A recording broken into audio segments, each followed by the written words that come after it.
Hi everybody. My friend Pete has asked me to share my story, so this is me sharing my story today. It all kind of starts out with me introducing you to my brother John. This is John. Some of you may or may not know him. He is 30 years old, and for 29 years he's been taking fits. He's an epileptic. He has grand mal seizures that are pretty horrendous. But somehow he's strong. He's a beautiful personality, just a beautiful person. I love him, and he's had a major impact in my life. John, through it all, he's been through the most horrific times. He's had brain surgery twice. He nearly died on a couple of occasions, and no medication has really ever helped him. He can have up to 100 or more fits a day when he's having a really bad run. It's not been easy, it really hasn't been an easy ride for me and my family, but we all love Jesus. We've all met God in our own way, and I just wanted to kind of share a bit about what God's done for us.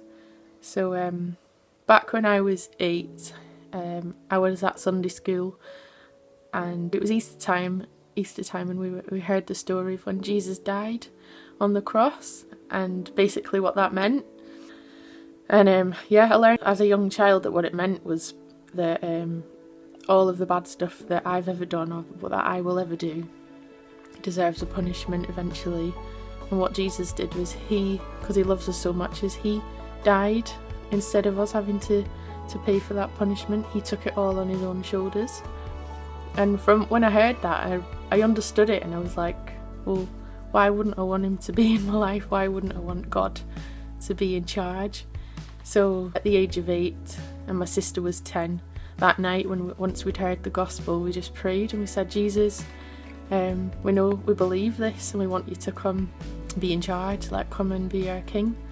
And I've never looked back since then. It's been the most amazing, exciting adventure I could ever even dream of. And then going back to what I was saying about John, one of the things I've seen him do is that he'll have a fit, and then it'll be like this big grand mal seizure. It's like an intense workout, and at the end of it, he'll just start singing. He'll sing a worship song. He'll just sing to God, and it's his own personal faith has never been shaken, even when he's been in the most rubbish of situations. He still worships God and he still praises him, and that's something that I've just taken on myself. I'm like, yeah, I want to be like that. One time me and my mum were with my brother, and he had this horrendous fit, and it was one of the worst fits I've ever seen him have. And basically at the end of it, he stopped breathing and his colour changed. I'm a nurse, and I looked at him and I thought, he's dead. Outside I was screaming, but inside I said to God, God, if he's dead, if he's died, then I know that you're still God, and I know that sorry, I don't want to cry, but this is literally what I said, because I just said, you're still good, you're still God, even if he's gone. I still love you. And I think it was just I realised then how much I really did love God, even though I could have lost him. And anyway, we didn't lose him, thankfully. That was the most amazing thing. He started breathing again. He was alive. But yeah, John has taught me a lot about worshipping God in the hard times. So I just wanted to kind of share this little blip of my life. Hope it helps you. And a couple of days ago I was thinking about, when people say, oh, I don't really know what the point is of my life, or does my life really have meaning, or what's the purpose, is there a plan that should I be doing this thing, or whatever.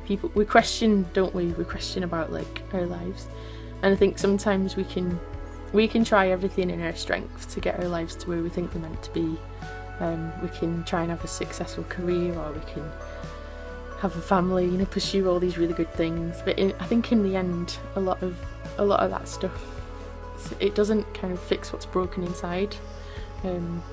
Like we still sometimes feel unsatisfied with where we're at, and I think if you're questioning where your life's going and where you think it should be, I'll just give you a few pointers, and like from what I've learned, and basically there is a plan and a purpose to your life, and the main thing that God has said for you is that he wants you to have a relationship with him. His design for you is for you to be in relationship with him. So if you're not there, if you're not in relationship with God, then life isn't going to feel the way it should. You are going to feel like you're lacking something, like you need to go get this other new thing and try these other things. But God's the answer. He's the one who has designed you to be loved by him. So yeah, just to encourage you, if you are searching, get in touch with me or someone else that you know that knows God, and we'll chat to you about it. So yeah, thanks for listening. Sorry it's a long one. But yeah, hopefully I'll speak to you soon. Bye.